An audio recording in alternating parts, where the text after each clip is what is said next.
Let's talk about small current draw like lights projects for an example. The 12 volt LED that I showed you earlier, and this is it right here, is a good example. I took some measurements at various voltages to determine what the amperage draw and the wattage was. And here's the numbers. At 13 volts, that LED uses 0.18 amps for a wattage of 2.2. And an incandescent light of about the same or less brightness, and you can be the judge for yourself, takes about 0.29 or 0.3 amps for a wattage of 3.8. At 16 volts, that same light, LED, will take 1.3 amps for a wattage of about 2.08. The incandescent takes 0.35 amps for a wattage of 5.6. So you take a look at the watts here and the watts here. It's very easy to see that the LED uses half the, or less than half, way less than half the power for as good or better light. Now you notice here in the incandescent that as the voltage went up, the amperage went up, and so did the wattage. For the LED, the amps actually went down as the voltage went up, and the watts stayed about the same. Now, why would that happen? And I'm just going to speculate, but I think it's pretty accurate. This LED has electronic components inside of it. And I think these electronic components protect this LED from over voltage and actually make the light stay at the same light output over a large range of voltage. Now I'm just going to show you these lights side by side, and you can determine for yourself which one's brighter. So I've got this wired up to turn both lights on at the same time with this battery pack. So I'll connect this guy and this guy. It was hard to see the difference the way I had it set up, so I redid the setup, and you can see for yourself which is brighter. For me, this one's brighter. By how much? Maybe 20%.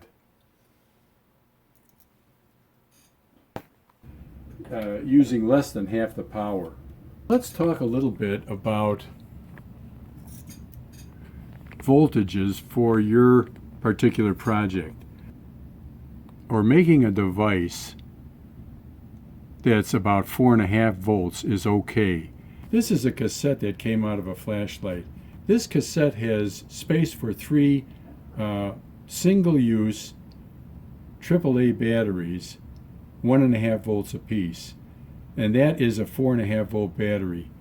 And the lithium-ion batteries charge up to 4.2 max charge for a single cell. So that really is pretty convenient and a good voltage range for running that light.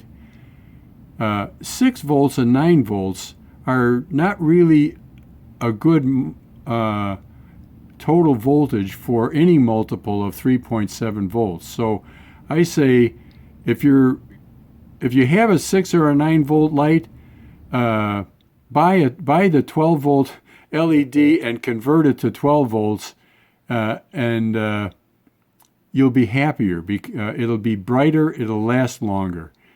Because it's higher voltage, it'll use less amps for the same wattage. And it's better also to have the nominal voltage of your battery pack above the desired voltage of your project in order to avoid overcharging. So that's why for this 12-volt battery pack, I'm using a 4S, four cells in series. That'll give me 14.8 volts, which is well over 12 volts. But that motor, I checked it before I went ahead and built the battery pack. It will take 14.8 nominal, and when it's fully charged, it's over 16 volts. But that motor will also take that. Now for the light, I say use the 4S. Remember the numbers here in this table. Even at the higher voltage, because of the electronics in there, the wattage is the same, so I'm expecting that light to be able to use the full range of fully charged to fully discharged voltage or battery in order to light that light. If you use the 3S, you'll always be overcharging the battery to run a 12-volt application. And when you overcharge, you end up producing excess heat. Excess heat is a bad thing for rechargeable batteries. It shortens the life, and it can cause problems. It's important to keep cells insulated from each other. For example, when I buy batteries from Battery Hookup, they come in packs already. And this pack was surrounded in plastic, and it was 8 cells big. And when I took all those apart, sometimes the insulation around the battery rips, which can be a problem. Not so much in parallel, because batteries in parallel will have the same voltage. Like for instance, these two guys, they have the same voltage around the case.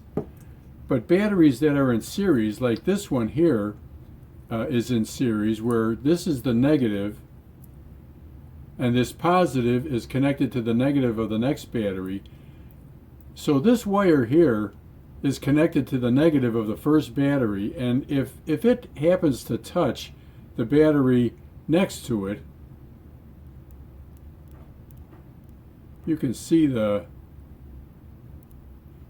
sparks that are generated. Well, if that lasts long enough, this wire will overheat and get so hot that it'll melt the insulation and perhaps catch things on fire next to it. On this pack, you see that I covered up the areas that were exposed so that none of these wires could touch the case of another battery in the pack.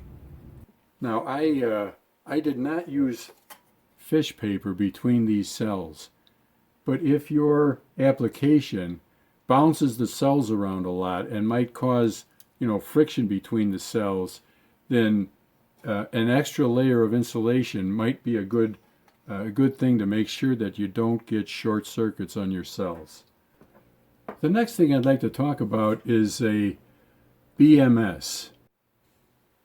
BMS means Battery Management System.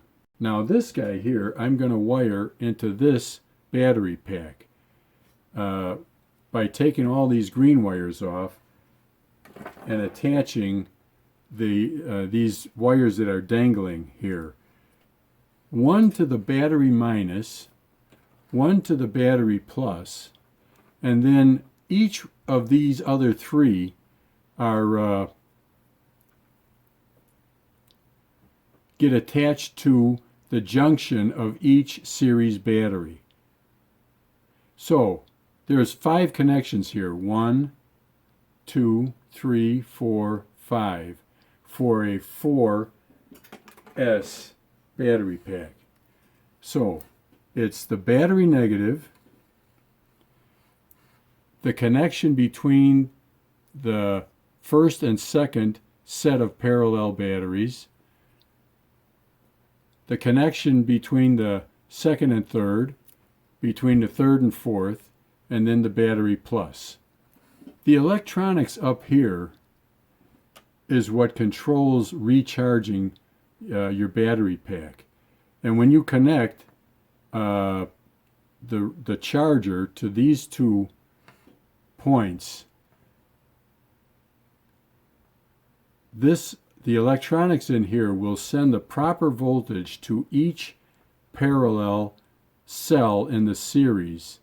And when, say for instance, this cell is at 4.2 volts and this cell is at 4, it will shut off charging to this cell and keep charging this until both of the cells are the same. These are MOSFET transistors. That's metal oxide, MOS, metal oxide semiconductor FET, field effect transistor. And what these guys do is, for delivering power to your device, these guys turn on and take the appropriate current from each cell, again to keep the cell balanced so that one cell doesn't over discharge in use.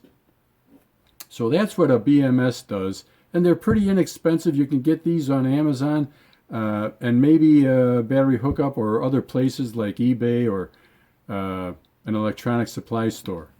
In the next video, we'll talk about high amp draw applications and some other projects that might interest you.